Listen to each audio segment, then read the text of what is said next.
आपने कहीं सुना होगा कि कई जगह ऐसी होती है जहाँ सिर्फ कुदरत बोलती है, और गुरेज वैली उन्हीं जगहों में से एक है।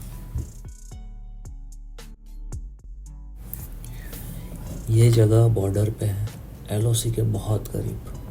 पर कुछ जगह ऐसी होती है जहाँ लोग किस्मत से पहुँचते हैं या फिर हिम्मत से। और अनदेखी दुनिया देखने के लिए दोनों में से किसी एक का होना बहुत ज़रूरी है, या तो किस्मत या फिर हिम्मत। श्रीनगर से सिर्फ 125 किलोमीटर का ये सफ़र एक हाईवे की तरह सीधा सफ़र नहीं है, ये एक एडवेंचर है। रास्ते पतले हैं, टेढ़े हैं, एक तरफ गहराई, दूसरी तरफ पहाड़, और बीच में एक अकेला सफ़र।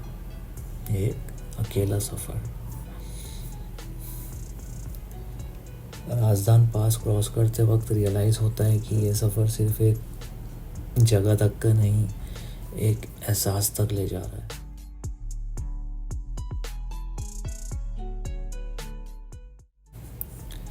यहाँ के गांव की सादगी और खूबसूरती ऐसी थी कि हर मोड़ पे दिल चाहता था कि यहीं रुक जाऊं, पर एक आवाज़ अंदर से कहती थी, अरे गुरेज अभी बाकी है।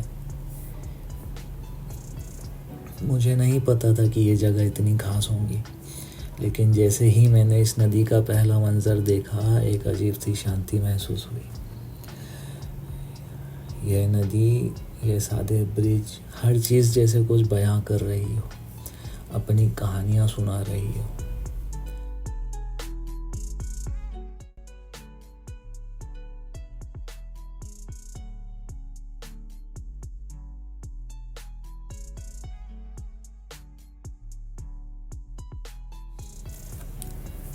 यहाँ के लोग बिल्कुल वैसे ही सिंप्लिसिटी रखते हैं जैसे ये जगह।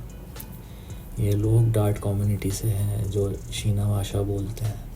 इनके चेहरे पे एक अजब सी मुस्कुराहट है, जैसे ये सिर्फ एक जगह नहीं, एक मेहमान नवाजी का एहसास है। गुरेज पहुंचकर हम पठान्स कैफ़े में रुके, जिसके होस्ट जाकिर भाई थे।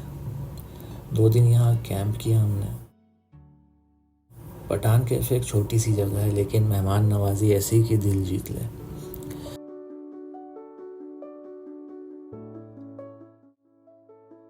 जाकिर भाई सिर्फ एक होस्ट नहीं, एक कहानी सुनाने वाले इंसान थे।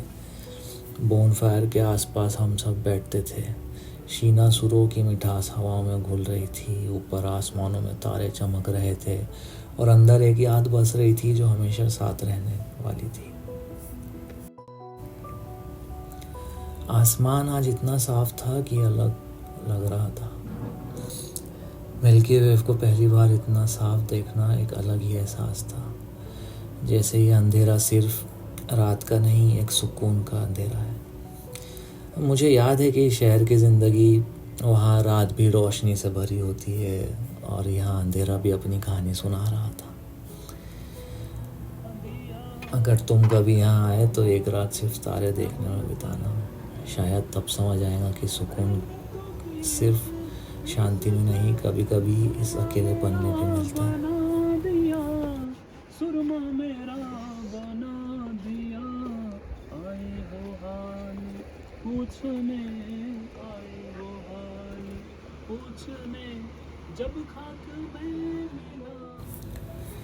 अगले दिन 15 अगस्त था, हमारा इंडिपेंडेंस डे। जो लोग कहते हैं कि सिर्फ शहरों में देशभक्ति महसूस होती है, उन्हें एक बार गुरेज ज़रूर आना चाहिए। बॉर्डर के इतने करीब होने के बावजूद यहाँ के लोगों का जज्बा देखने लायक था। झंडा लहरा रहा था, नेशनल एंथम इन पहाड़ों में गूंज रहा था, और यह महसूस करना कि ये सब एक ऐसी जगह हो रहा है जो दुनिया से इतना कटा हुआ है, बस वो एक मोमेंट था जो इस लाइफ टाइम याद रहेगा। गुरेज सिर्फ एक जगह नहीं है, ये एक जज्बात है। ये लोग सिर्फ कश्मीर के नहीं, सिर्फ बॉर्डर के नहीं, ये भारत के हैं। मुझे लगा था कि यहाँ लोगों में एक अलग सोच होंगी, एक अलग पहचान होंगी, पर जो मैंने देखा वो बस एक ही चीज़ थी, मोहब्बत अपने देश के लिए, अपनी मिट्टी के लिए। जब झंडा लहराया तब सिर्फ एक आज़ादी का एहसास नहीं हुआ, यह महसूस हुआ कि चाहे हम कहीं भी हो, दिल सिर्फ एक ही मिट्टी से जुड़ा होता है। और कहते हैं ना, कुछ जज्बात कहीं लिखे नहीं जा सकते, बस महसूस किए जा सकते हैं। और ये महसूस करने के लिए गुरेज से बेहतर जगह और कोई नहीं।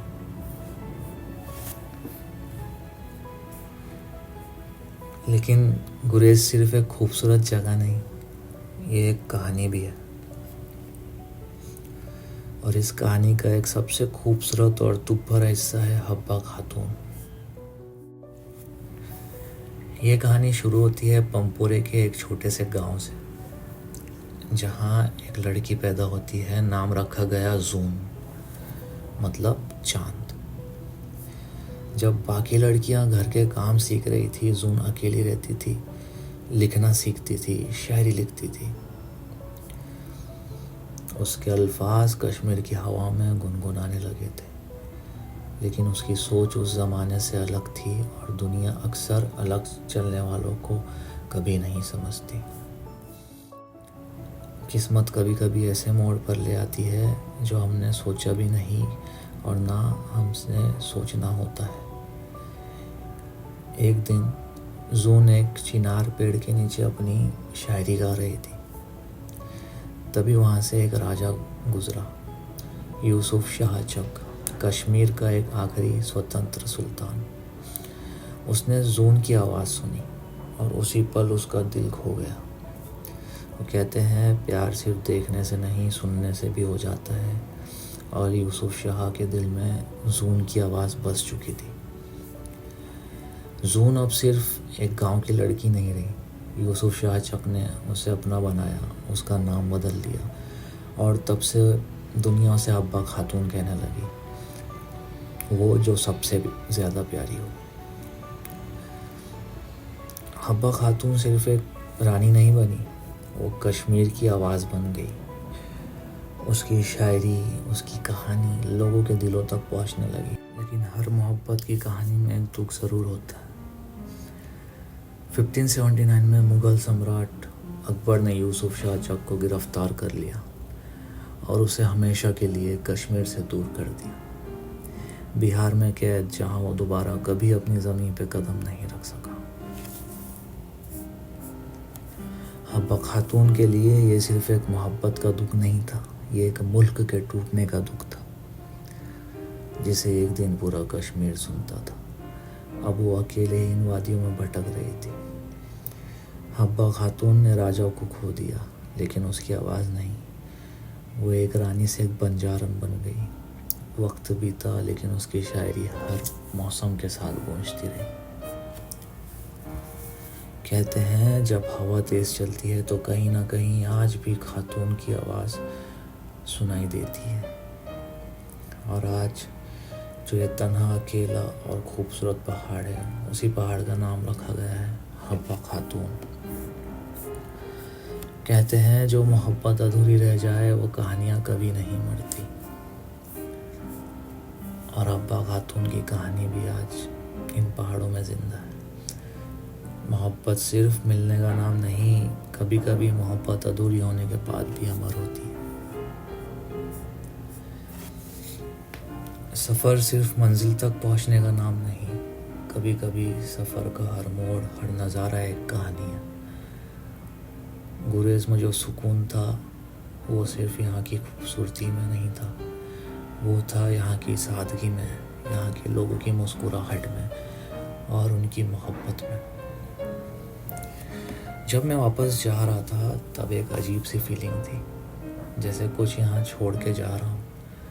शायद ये यादें, या शायद ये लोग, या शायद खुद का एक हिस्सा जो यहाँ हमेशा के लिए रह गया है।